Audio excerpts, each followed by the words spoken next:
Hello students, आइए देखते हैं हैलोजन परिवार के तत्वों के अभिक्रियाशीलता के बारे में।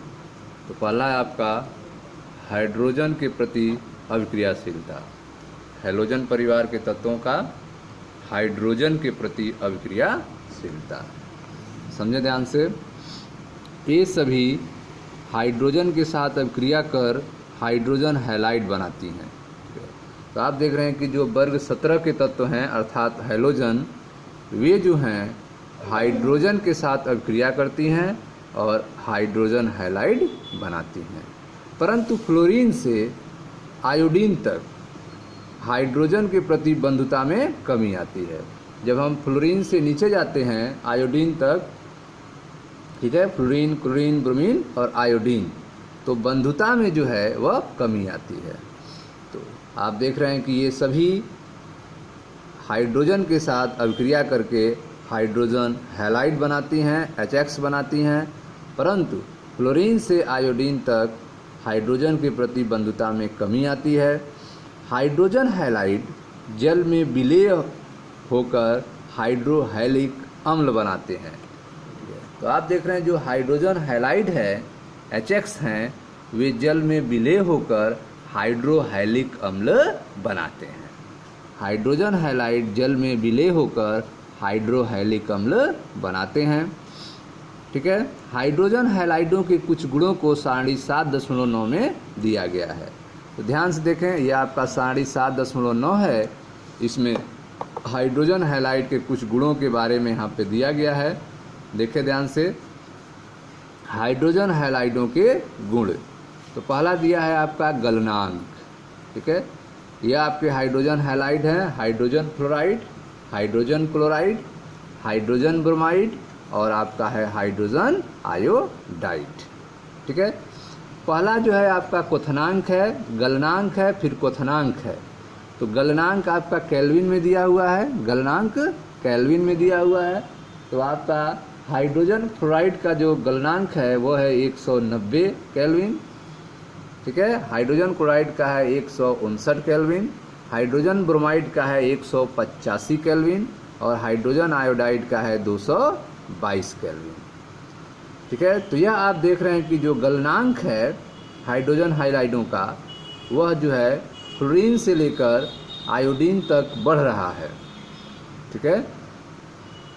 लेकिन हाइड्रोजन फ्लोराइड का जो है और हाइड्रोजन क्लोराइड की अगर तुलना किया जाए, ठीक है ना, हाइड्रोजन फ्लोराइड, हाइड्रोजन क्लोराइड और हाइड्रोजन ब्रोमाइड, इन तीनों की अगर तुलना की जाए तो इन तीनों में सबसे अधिक मान किसका होता है गलनांक का? हाइड्रोजन फ्लोराइड का होता है, क्योंकि हाइड्रोजन फ्लोराइड के बंध जो होते हैं वो काफ़ी मजबूत होते हैं, इसलिए इनका गलनांक अधिक होता है। क्वथनांक भी आप देख रहे हैं कि सबसे अधिक जो है हाइड्रोजन फ्लोराइड का होता है, जो कि 293 केल्विन है। बाकी सदस्यों का क्वथनांक आप देख रहे हैं, HCl का 189 है, HBr का 206 है और HI का 238 है। आबंध दूरी अगर देखा जाए, H और X के बीच में पिकोमीटर में आबंध दूरी दिया है, तो बंध दूरी जो है सबसे कम जो है वह हाइड्रोजन फ्लोराइड का है 91.7 पिकोमीटर, ठीक है। और सबसे अधिक जो है हाइड्रोजन आयोडाइड का है 160.9 पिकोमीटर, ठीक है।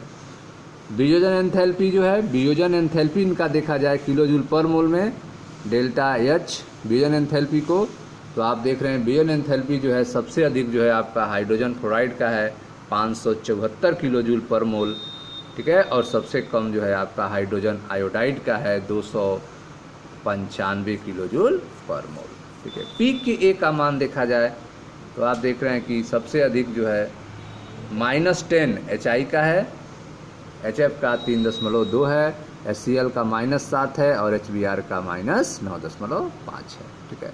तो यह आप देख रहे हैं कि हाइड्रोजन हैलाइड के गुणों को एक टेबल के रूप में यहाँ पे प्रदर्शित किया गया है, ठीक है। इस टेबल के आधार पे आप देख रहे हैं कि इन अम्लों के अम्लीय सामर्थ्य का क्रम अगर देखा जाए, ठीक है, यह सब आपका हाइड्रोजन हैलाइड अम्ल हैं। इनका अम्लीय सामर्थ्य अगर देखा जाए, हाइड्रोजन को अपने से अलग करने की जो क्षमता अगर देखा जाए, तो वह सबसे अधिक क्षमता जो है वह HI के पास होती है, ठीक है। सबसे अधिक अम्लीय कौन होता है? HI होता है, उसके बाद HBr होता है, उसके बाद HCl होता है और लास्ट में HF होता है। ठीक है, तो यह आपका एक क्रम दिया गया है। इन अम्लों का अम्लीय सामर्थ्य का क्रम देख रहे हैं। Hydrogen fluoride is less than, hydrogen chloride is less than HBr, hydrogen bromide is less than hydrogen iodide. यह जो है अम्लों के अम्लीय सामर्थ्य का एक क्रम है। इन हैलाइडों का स्थायित्व वर्ग में नीचे की ओर बढ़ने पर घटता है। ठीक है, जो हैलाइड आप देख रहे हैं इनका जो स्टेबिलिटी है वह जब हम वर्ग में ऊपर से नीचे की ओर जाते हैं इनकी स्थायित्व का मान घटता है। ठीक है, इसका कारण आबंध जो HX के बीच में बंध बन रहा है वह वियोजन एंथैल्पी की कमी के कारण है। ठीक है, वर्ग में ऊपर से नीचे जाने पर इनका स्थायित्व घटता है, तो इसका कारण है कि इनकी जो बंध वियोजन एंथैल्पी है उसकी मान घटता है, इसीलिए जो है स्थायित्व भी घटता है। तो आप देख रहे हैं HF greater than HCl greater than HBr greater than HI, तो यह बंध वियोजन एंथैल्पी है। सबसे अधिक बंध वियोजन एंथैल्पी जो है HF की होती है और सबसे कम जो है HI की होती है।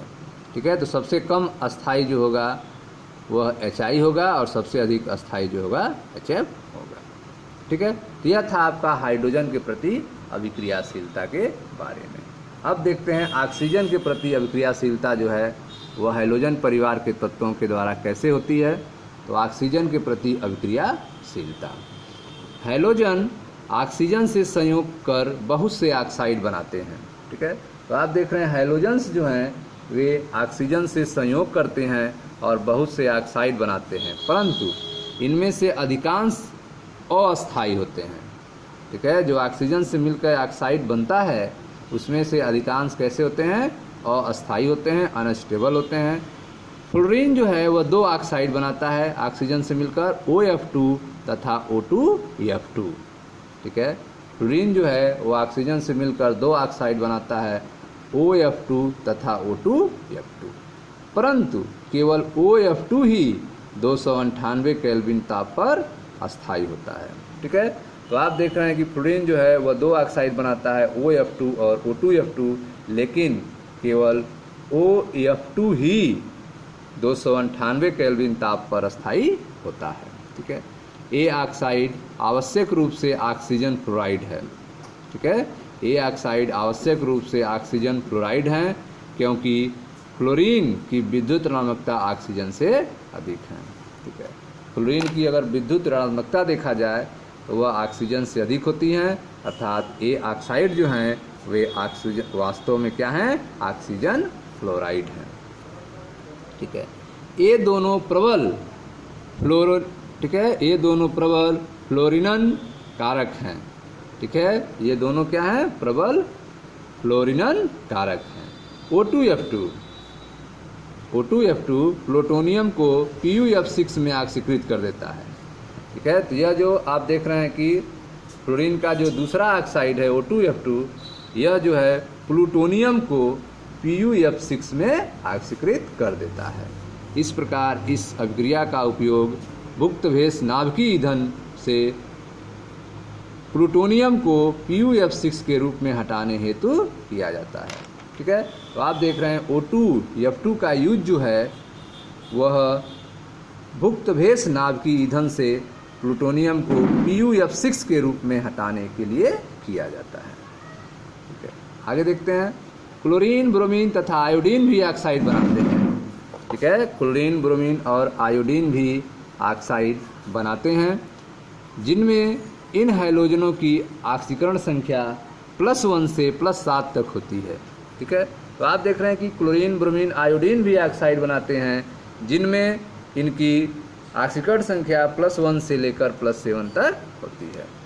गतिज तथा ऊष्मागतिकी कारकों के संयोग के कारण सामान्यतया हैलोजनों द्वारा निर्मित ऑक्साइडों का स्थायित्व का घटता क्रम iodine greater than chlorine greater than bromine होता है। ठीक है, तो जो ऑक्साइड बनते हैं हैलोजन्स के द्वारा उनका जो स्टेबिलिटी का घटता क्रम है, ठीक है, तो सबसे ज़्यादा स्टेबल आयोडीन का होता है, उसके बाद क्लोरीन का, उसके बाद ब्रोमीन का। Iodine greater than chlorine greater than bromine होता है। यह किस आधार पे है? तो यह गतिज तथा ऊष्मागतिकी कारकों के संयोग के आधार पर है।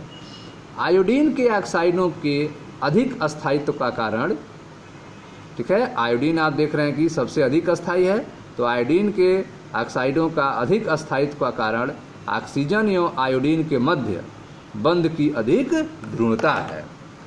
ठीक है, तो आयोडीन का जो ऑक्साइड है वह सबसे अधिक अस्थायी है, उसके बाद क्लोरीन का ऑक्साइड है, उसके बाद ब्रोमीन का ऑक्साइड है। तो आयोडीन का ऑक्साइड सबसे अधिक अस्थायी तो क्यों है? क्योंकि ऑक्सीजन और आयोडीन के बीच में जो बंध बनता है वह अधिक पोलर होता है, वह अधिक ध्रुवीय होता है, उन बंध में अधिक ध्रुवता पाई जाती है। ठीक है, डी कक्षकों की उपलब्धता के कारण क्लोरीन ऑक्सीजन के साथ बहुआबंध बनाता है। ठीक है, डी कक्षक की उपस्थिति के कारण जो क्लोरीन है वह ऑक्सीजन के साथ बहुआबंध बनाता है, एक से अधिक बंध बनाता है, इससे अस्थायित्व की वृद्धि होती है। ब्रोमीन में दोनों गुण का अभाव होता है, ब्रोमीन में यह दोनों गुण नहीं पाए जाते हैं, न तो उनमें ध्रुवता पाई जाती है, ठीक है, और न तो वह डी कक्षक की उपलब्धता के कारण बहुआबंध बना पाता है, अतः इसके ऑक्साइड सबसे कम अस्थायी होते हैं। ठीक है, तो आप देख रहे हैं कि ब्रोमीन में दोनों गुणों का अभाव होता है, अतः ब्रोमीन के जो ऑक्साइड होते हैं वे सबसे कम अस्थायी होते हैं। हैलोजनों के उच्चतर ऑक्साइडों की प्रवृत्ति निम्नतर ऑक्साइड की अपेक्षा अधिक अस्थायी होते हैं। ठीक है, तो हैलोजनों के जो उच्चतर ऑक्साइडों की प्रवृत्ति है वे निम्नतर ऑक्साइड की अपेक्षा अधिक अस्थायी होने की होती है। ठीक है, अब आइए देखते हैं क्लोरीन के ऑक्साइड Cl2O, ClO2, Cl2O6 तथा Cl2O7 अत्यधिक क्रियाशील ऑक्सीकारक तथा विस्फोटक प्रवृत्ति के होते हैं। ठीक है, तो आप देख रहे हैं कि जो क्लोरीन के ऑक्साइड हैं Cl2O, ClO2, Cl2O6 तथा Cl2O7 ये अत्यधिक क्रियाशील ऑक्सीकारक तथा विस्फोटक प्रवृत्ति के होते हैं। Cl2 का उपयोग कागज की लुगदी तथा वस्त्रों के विरंजीकरण तथा पानी, ठीक है, पीने के पानी के शुद्धिकरण में किया जाता है। तो आप देख रहे हैं कि Cl2 का यूज जो है वह कागज की लुगदी में, वस्त्रों के विरंजीकरण में, पीने के पानी के शुद्धिकरण में किया जाता है। ब्रोमीन का देखें, ब्रोमीन के ऑक्साइड Br2O, BrO2, BrO3 सबसे कम अस्थायी होते हैं। ब्रोमीन के जो ऑक्साइड हैं वे सबसे कम अस्थायी होते हैं। ठीक है, मध्य पंक्ति अनियमितता पाई जाती है इनमें, तथा इनका अस्तित्व केवल कम ताप पर होता है, ये बहुत प्रबल ऑक्सीकारक होते हैं। ठीक है, आयोडीन का देखें, आयोडीन के ऑक्साइड I2O4, I2O5, I2O7 अविलेय ठोस हैं तथा गर्म करने पर विघटित हो जाते हैं। तो आयोडीन के जो ऑक्साइड हैं I2O4, I2O5, I2O7 वे अविलेय ठोस होते हैं और इनको गर्म करने पर यह टूट जाते हैं। I2O5 बहुत अच्छा ऑक्सीकारक है। ठीक है, जो आयोडीन का ऑक्साइड I2O5 है वह बहुत अच्छा ऑक्सीकारक है तथा इसका उपयोग कार्बन मोनोऑक्साइड के आकलन में होता है। तो I2O5 एक बहुत अच्छा ऑक्सीकारक है जिसका यूज जो है कार्बन मोनोऑक्साइड के आकलन में किया जाता है। ठीक है, अब देखते हैं तीसरा गुण, धातुओं के प्रति अभिक्रियाशीलता के बारे में। हैलोजन परिवार के जो तत्व हैं उनका धातुओं के प्रति कैसी अभिक्रियाशीलता होती है इसके बारे में देखते हैं। हैलोजन धातु के साथ अभिक्रिया करके धातु हैलाइड बनाते हैं। ठीक है, तो जो हैलोजन्स हैं वे धातु के साथ अभिक्रिया करते हैं और धातु हैलाइड बनाते हैं। जैसे ब्रोमीन मैग्नीशियम के साथ अभिक्रिया करके मैग्नीशियम ब्रोमाइड बनाता है। तो ध्यान दें, यह मैग्नीशियम है, यह ब्रोमीन के साथ जब अभिक्रिया करता है तो मैग्नीशियम ब्रोमाइड बनाता है, अर्थात धातु हैलाइड बनाता है।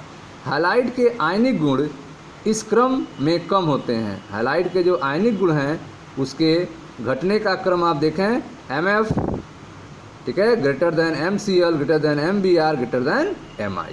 तो हैलाइडों के जो आयनिक गुण हैं उसका क्रम यह है, सबसे अधिक जो आयनिक गुण दिखाता है वो आपका MF दिखाता है, उसके बाद MCl, उसके बाद MBr और उसके बाद लास्ट में Mi। जहाँ M जो है वह एक संयोजी मेटल्स है, एक संयोजी धातु है। ठीक है, यदि धातु एक से अधिक ऑक्सीकरण अवस्थाएं प्रदर्शित करती हैं तो उच्च ऑक्सीकरण अवस्था वाले हैलाइड निम्न ऑक्सीकरण अवस्था वाले हैलाइड से अधिक संयोजक होंगे। ठीक है, तो आप देख रहे हैं कि यदि धातु जो है एक से अधिक ऑक्सीकरण अवस्थाएं प्रदर्शित करती हों तो उच्च ऑक्सीकरण अवस्था वाले हैलाइड जो हैं वे निम्न ऑक्सीकरण अवस्था वाले हैलाइडों से अधिक सहसंयोजक होंगे, जैसे SnCl2, PbCl2, SbCl3 तथा UF4 की अपेक्षा SnCl4, PbCl4, SbCl5 और UF6 अधिक सहसंयोजक होते हैं। ठीक है, तो आप देख रहे हैं कि यह जो है यह एक संयोजिक है। अगर जो धातु आपका अधिक ऑक्सीकरण अवस्था दिखाने लगे तो हैलाइड जो है वह अधिक सहसंयोजक हो जाता है। जैसे यहाँ देख रहे हैं आप SnCl4, PbCl4, SbCl5, UF6 यह अधिक सहसंयोजक हो जाता है। ठीक है, अब अगला देखें 4, हैलोजन की अभिक्रियाशीलता अन्य हैलोजनों के प्रति। हैलोजन जो है वह अपने ही हैलोजन दूसरे हैलोजन के प्रति कैसे अभिक्रियाशील होता है इसके बारे में देखते हैं। हैलोजन अन्य हैलोजनों के साथ संयोग करके बहुत से यौगिक बनाते हैं। हैलोजन जो है वह अन्य हैलोजनों के साथ जुड़कर बहुत से यौगिक बनाते हैं जिन्हें अंतरा हैलोजन कहते हैं। ठीक है, जिन्हें अंतरा हैलोजन यौगिक कहते हैं। ठीक है, जिनके प्रकार हैं XX, XX3, X5, XX7। ठीक है, जहाँ X बड़े आकार के हैलोजन और X छोटे आकार के हैलोजन। ठीक है, एक जो है बड़े आकार का हैलोजन होगा और दूसरा जो होगा वह छोटे आकार का हैलोजन है। तो आप देख रहे हैं हैलोजन हैलोजन आपस में मिलकर भी अंतरा हैलोजन यौगिक बनाते हैं, जैसे XX, XX3, XX5, XX7, जहाँ X बड़े आकार का हैलोजन है और X छोटे आकार का हैलोजन है।